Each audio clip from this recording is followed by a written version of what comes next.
त्यसपछि हामीले धेरै वर्ष मिहिनेत गरेर हामीले 2075 मा चाहिँ हामीले चलायौँ पनि होइन, हाइड्रोजनबाटै चलायौँ होइन, आधी हाइड्रोजन आधी पेट्रोलले मिक्स गरेर यही इन्जिनमा पनि हामीले चलायौँ होइन। अनि हामीले जेनेरेटरहरू चलायौँ, हामीले आर्मीको गाडी चलायौँ, हामीले राजेन्द्र खड्केको गाडी, कटुवाल सरको गाडी, सरको गाडी अनि यो चलाइरहनु गाडी त्यो गाडी, अनि पछि रूपमाङ कटुवाल सरको गाडी, आर्मीको 5-6वटा गाडी, सबै गाडीहरू चलायौँ, आधी पानी आधी पेट्रोलले होइन।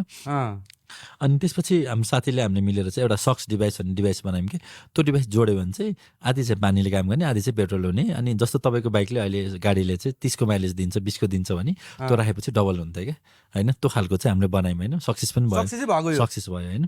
सक्सेस भइसके पछाडि चाहिँ हामीले अब अर्को सोलर स्कुटर पनि हाम्रो पोखरामा अर्को साथीले चाहिँ म सोलरबाट गाडी बनाउँछु भन्ने चल्ने होइन। अनि चाहिँ स्कुटर बनायो उसले, विकल्प ढुङ्गाना भन्ने मेरो एउटा साथी हो, भाइ हो होइन। अनि उसले बनाइसके पछाडि चाहिँ हामीले यो अलिकति पानी, अलिकति सोलर, अलिकति बिजुली मिक्स गरेर बनाऊँ भनेर हामीले त्यो पनि बनायौँ फेरि होइन। अनि चाहिँ अब होइन बुटोलमा हामीले त्योहरू बनायौँ। अनि बनाइसके पछाडि हामीलाई सरकारले चाहिँ यति दाम यो